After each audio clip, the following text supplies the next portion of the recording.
R Ashok ಅವರು ಕೂಡ ಈ ವಿಚಾರಕ್ಕೆ ಸಂಬಂಧಪಟ್ಟಂತೆ ಕಮಲ್ ಹಾಸನ್ ವಿರುದ್ಧ ಮತ್ತು ಶಿವರಾಜ್ ಕುಮಾರ್ ವಿರುದ್ಧ ಇಬ್ಬರ ವಿರುದ್ಧ ಕೂಡ ಮಾತನಾಡಿದ್ದಾರೆ. ಕ್ಷಮೆ ಕೇಳದ ಕಮಲ್ ವಿರುದ್ಧ ಅಶೋಕ್ ಆಕ್ರೋಶವನ್ನು ವ್ಯಕ್ತಪಡಿಸಿದ್ದಾರೆ. ದುರಹಂಕಾರಿ ಕಮಲ್ ಹಾಸನ್ ಕ್ಷಮಾಪಣೆ ಕೇಳಲ್ಲ ಅಂತ ಹೇಳಿದ್ದಾರೆ. ಯಾವುದೇ ಕಾರಣಕ್ಕೂ ಚಿತ್ರ ಪ್ರದರ್ಶನಕ್ಕೆ ಅವಕಾಶ ಕೊಡಬಾರದು. ಶಿವರಾಜ್ ಕುಮಾರ್ ಮೇಲೆಯೂ ಅಶೋಕ್ ಅವರು ಅಸಮಾಧಾನವನ್ನು ವ್ಯಕ್ತಪಡಿಸಿದ್ದಾರೆ.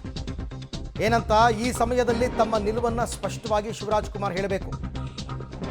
ಪರ ಅಥವಾ ವಿರೋಧ ಹೇಳಿ ಅಂತನ್ಬಿಟ್ಟು ಅಶೋಕ್ ಅವರು ಆಗ್ರಹ. ಸಿನಿಮಾ ನಟರು ನಮಗಿಂತ ದೊಡ್ಡವರು, ಕೈ ಮುಗಿದು ಕೇಳ್ತೀನಿ. ಇನ್ನು ಡಿ ಕೆ ಶಿವಕುಮಾರ್ ರಾಜೀನಾಮೆಗೆ ಕೂಡ ಆಗ್ರಹಿಸಿದ್ದಾರೆ. ಅವರು ಡಿ ಕೆ ಶಿವಕುಮಾರ್ ಕೂಡ ಈ ವಿಚಾರದಲ್ಲಿ ಹೇಳಿದಲ್ಲ, ಆಗನ್ನೇ ಅಡ್ಡಗೋಡೆ ಮೇಲೆ ದೀಪ ಇಟ್ಟಂಗೆ ಮಾತಾಡಿದ್ದಾರೆ ಅಂತ. ಒಟ್ಟಾರೆ 3 ಜನರ ವಿರುದ್ಧನೂ ಕೂಡ ಅಶೋಕ್ ವಾಗ್ದಾಳಿ ನಡೆಸಿದ್ದಾರೆ.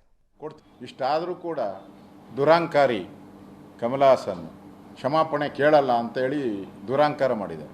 ಅದಕ್ಕೆ ಯಾವುದೇ ಕಾರಣಕ್ಕೂ ಇವತ್ತಲ್ಲ ಯಾವತ್ತೂ ಇನ್ನು ಯಾವುದೇ ಚಿತ್ರನೂ ಕಮಲ್ ಹಾಸನ್ ಯಾವುದೇ ಚಿತ್ರನೂ ಕೂಡ ಕರ್ನಾಟಕದಲ್ಲಿ ಪ್ರದರ್ಶನ ಮಾಡೋಕ್ಕೆ ಅವಕಾಶ ರಾಜ್ಯ ಸರ್ಕಾರ ಕೊಡಬಾರ್ದು, ಕನ್ನಡ ಸಂಘಟನೆಗಳು ಕೊಡಬಾರ್ದು. ಅದು ಪೂರ್ತಿ ಬೆಂಬಲವನ್ನು ನಾವು ಕೊಡ್ತೀರಿ.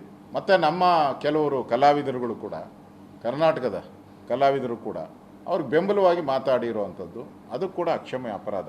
ಆ ಥರ ಮಾತಾಡಬಾರ್ದು. ಕನ್ನಡದ ವಿಚಾರ ಬಂದಾಗ ಪರಭಾಷಿಕರಿಗೆ ನಾವು ಯಾವುದೇ ರೀತಿಯಾದಂಥ ಮುಲಾಜು ಕೊಡದೆ ಖಂಡನೆ ಮಾಡಬೇಕಾಯಿತು ನಮ್ಮ ಕರ್ತವ್ಯ. ಇನ್ನೊಂದು ಶಿವರಾಜ್ ಕುಮಾರ್ ಅವರು ಕಮೆಂಟ್ ಮಾಡ್ತಿರೋ ಅದ್ರ ಬಗ್ಗೆ ನಿಮ್ಮ ಅಭಿಪ್ರಾಯ ಏನು? ನೋಡಿ, ಯಾರೇ ಆದರೂ ಕೂಡ ಈ ವಿಚಾರಕ್ಕೆ ಬಂದಾಗ ತಮ್ಮ ನಿಲುವನ್ನು ಸ್ಪಷ್ಟವಾಗಿ ಹೇಳಬೇಕು. ಅಡ್ಗೋಡೆ ಮೇಲೆ ಇಡಬಾರ್ದು, ಅಡ್ಗೋಡೆ ಮೇಲೆ ದೀಪ ಇಡಬಾರ್ದು. ಡೈರೆಕ್ಟಾಗಿ ಏನಿದೆಯೋ ನಮ್ದು ಹೇಳಬೇಕು. ಇಲ್ಲ ಪರ ಇಲ್ಲ ವಿರೋಧ.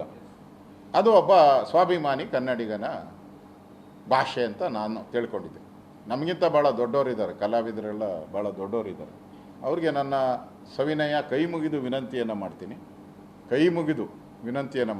ಈ ಸಂದರ್ಭದಲ್ಲಿ ಇದೇ ಮಾತನ್ನು ಬೇರೆಯವರು ಯಾರಾದರೂ ತಮಿಳ್ನಾಡು ಬಗ್ಗೆ ಅಥವಾ ಮಲಯಾಳಿ ಬಗ್ಗೆ ಮಾತಾಡಿದರೆ ಇಷ್ಟೊತ್ತಿಗೆ ಅಲ್ಲಿ ಏನು ಸ್ಥಿತಿ ಇರೋದು? ಕನ್ನಡ ಅಂದರೆ ಏನಷ್ಟು ಕೇವಲನಾ? ವಿರೋಧ ಪಕ್ಷದವರೆಲ್ಲ ಕಮಲ್ ಹಾಸನ್ ವಿರುದ್ಧ, ಆಡಳಿತ ಪಕ್ಷದವರೆಲ್ಲ ಕಮಲ್ ಹಾಸನ್ ಪರ ಅನ್ನೋ ರೀತಿಯಲ್ಲಿ ರಾಜಕೀಯವಾಗಿ ಕಂಡು ಬರ್ತಾ ಇದೆ ಮೇಲ್ನೋಟಕ್ಕೆ. ಇನ್ನು ಕನ್ನಡ ಪರ ಹೋರಾಟಗಾರರು ಅವರ ಹೋರಾಟವನ್ನು ಅವರು ಮುಂದುವರಿಸ್ಕೊಂಡು ಹೋಗ್ತಾರೆ. ಎಲ್ಲರಲ್ಲೂ ಅಶೋಕ್ ಅವರು ಹೇಳೋ ಪ್ರಕಾರ ಈಗ ಶಿವರಾಜ್ ಕುಮಾರ್ ಅವರು ಕೂಡ ತಮ್ಮ ನಿಲುವನ್ನು ಸ್ಪಷ್ಟಪಡಿಸಬೇಕು.